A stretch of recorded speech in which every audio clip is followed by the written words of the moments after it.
प्रिय विद्यार्थियों, ऑनलाइन कक्षा में पुनः स्वागत है। आज हम लोग जानेंगे हरित क्रांति के विषय में। तो हरित क्रांति क्या है? हरित क्रांति एक उच्चतम वैरायटी कार्यक्रम है जिसका उद्देश्य है फसलों में उत्साहजनक वृद्धि करना, यानी पैदावार को अधिक बढ़ाना है, कृषि पैदावार को अधिक बढ़ाना है। प्रिय विद्यार्थियों, तो भारत विश्व में हरित क्रांति के जन्मदाता डॉक्टर ई नॉर्मन बोरलॉग जी हैं और भारत में हरित क्रांति के जन्मदाता डॉक्टर एम एस स्वामीनाथन जी हैं। हरित क्रांति की आवश्यकता क्यों पड़ी? जैसे कि भारत देश में खाद्यान्न की समस्या उत्पन्न हुई, तो खाद्यान्न की समस्या को दूर करने के लिए हरित क्रांति भारत में लाई गई और भारत में हरित क्रांति के जनक डॉक्टर एम एस स्वामीनाथन जी हैं। तो हरित क्रांति के मुख्य तत्व क्या हैं? इसमें हरित क्रांति को क्या क्या शामिल किया गया? जैसे कहा जाए बहुफसली कार्यक्रम को शामिल कर किया गया, प्रमाणित बीज, वैज्ञानिक ढंग से कृषि कार्य करना, आधुनिक कृषि उपकरणों को शामिल किया गया। तो इसके प्रमुख जो है हरित क्रांति के मुख्य तत्व कौन कौन से थे? तो इसमें अधिक उपज देने वाले बीजों का प्रयोग। हरित क्रांति के अंतर्गत ऐसे बीजों का प्रयोग किया गया जिससे अधिक देश में अन्न का उत्पादन हो सके। तो कहा जाए अधिक से अधिक अन्न लोग उपजा सकें जिससे खाद्यान्न का संकट दूर हो सके और अपना भारत देश खुशहाल हो सके। इसके बाद में अगला कार्यक्रम अपनाया गया बहुफसल कार्यक्रमों को अपनाना। बहुफसल कार्यक्रम यानी बहुत से फसलों को बोना क्या कहलाएगा? बहुफसली कार्यक्रम। तो बहुफसली कार्यक्रम से क्या होगा कि अधिक से अधिक हर एक क्षेत्रों में कृषि उत्पादन बढ़ेगा, चाहे वो कहा जाए गरीब किसान हो या कोई अमीर किसान हो, सभी का जीवन खुशहाल होगा जब बहुफसली कार्यक्रम को लोग अपनाएंगे।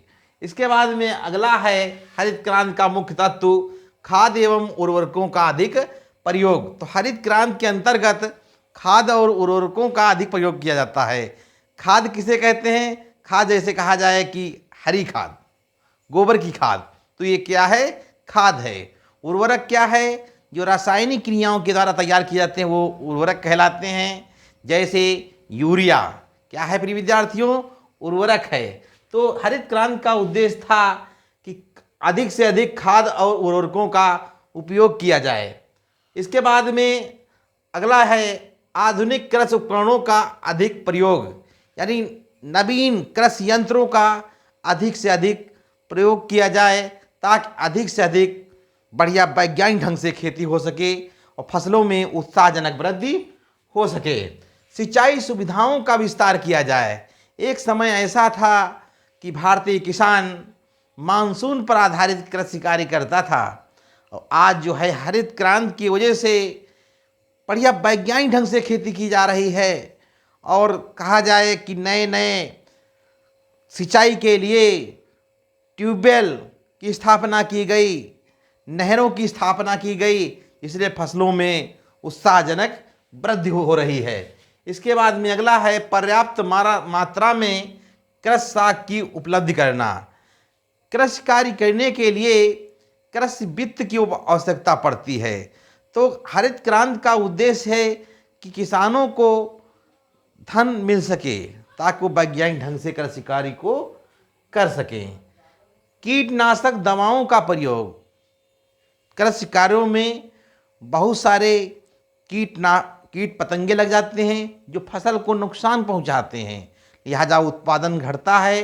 तो ऐसी स्थिति में कीटनाशक दवाओं का प्रयोग किया जाए। इसके बाद में अगला है कृषि विपणन सुविधाओं का विस्तार किया जाए।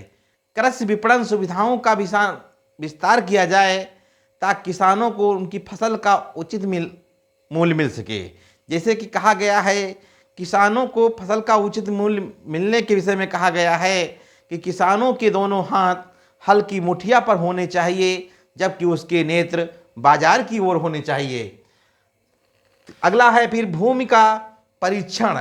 भूमि की जांच कराई जाए कि कृषि की पैदावार कम क्यों है, या कोई भूमि में कोई तमाम प्रकार की कोई समस्या तो नहीं उत्पन्न हुई है, या उसकी उपजाऊपन क्यों घट गई है। तो उसका परीक्षण समय समय पर कराना बहुत ही जरूरी होता है। तो ये हरित क्रांति का ही उद्देश्य है। इसके बाद में वैज्ञानिक कृषि को बढ़ावा देना, खेती को वैज्ञानिक ढंग से किया जाए ताकि फसलों में उत्साहजनक वृद्धि हो। तो भारत में जब से हरित क्रांति आई और विश्व में हरित क्रांति आई, तब से देखा जाए बहुत अधिक पैदावार बढ़ी, भारत में लोगों का जीवन खुशहाल हुआ। आज वो स्थिति देश में उत्पन्न हुई कि कहा जाए कि कोई भी व्यक्ति आज भुखमरी की कगार पर नहीं है। आज सभी लोगों को भरपेट भोजन मिल रहा है, चाहे वो विभिन्न योजनाओं के माध्यम से देखा जाए, योजनाओं के माध्यम से मिल रहा है। जैसे कहा जाए राशन कार्ड की व्यवस्था, तो राशन कार्ड के द्वारा लोगों को अनाज मिल रहा है। और राशन कब मिलेगा? जब कृषि की पैदावार अधिक होगी, तभी तो सरकार उस राशन का क्रय कर सकेगी। तो प्रिय विद्यार्थियों, उम्मीद करते हैं ऑनलाइन कक्षा में आप लोग बेहतरीन तरीके से आनंद उठा रहे होंगे। आप लोग हरित क्रांति के विषय में आज जाना कि हरित क्रांति के जन्मदाता कौन थे, विश्व में हरित क्रांति के जन्मदाता कौन थे, भारत में हरित क्रांति के जन्मदाता कौन थे। तो हरित क्रांति की शुरुआत कब हुई? 1965 से 68 के मध्य हुई हरित क्रांति की शुरुआत। तो विश्व में हरित क्रांति के जन्मदाता डॉक्टर ई नॉर्मन बोरलॉग थे, और भारत में हरित क्रांति के जन्मदाता डॉक्टर एम एस स्वामीनाथन जी थे। हरित क्रांति के मुख्य तत्वों को जाना। तो उम्मीद करते हैं आज की ऑनलाइन कक्षा में आप लोग बेहतरीन तरीके से आनंद उठाएंगे और हरित क्रांति के विषय में जानेंगे कि हरित क्रांति क्या है। तो प्रिय विद्यार्थियों, हमारे चैनल को सर्च कैसे करेंगे? यूट्यूब पे जाइए, उस पर अंग्रेजी के कैपिटल अक्षरों में लिखना है रामचंद्र सर इकोनॉमिक्स टीचर करके सर्च करना है, और सब्सक्राइब करिए और हमारे चैनल को लाइक करिए। और देखिए, बेहतरीन तरीके से आप लोग पढ़ाई का आनंद उठाइए। और इसके साथ साथ मोटिवेशन की कक्षाएं भी चल रही हैं, जो कि उन पंक्तियों को आप लोग अपने जीवन में उतारते हुए और अपने भविष्य को उज्जवल बनाते हुए आगे बढ़ सकेंगे।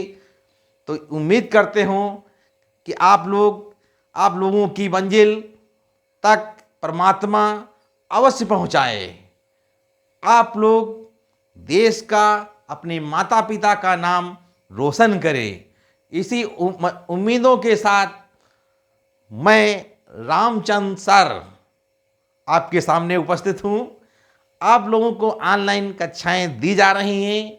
आप लोग ऑनलाइन कक्षाओं का आनंद उठाते रहिए। धन्यवाद।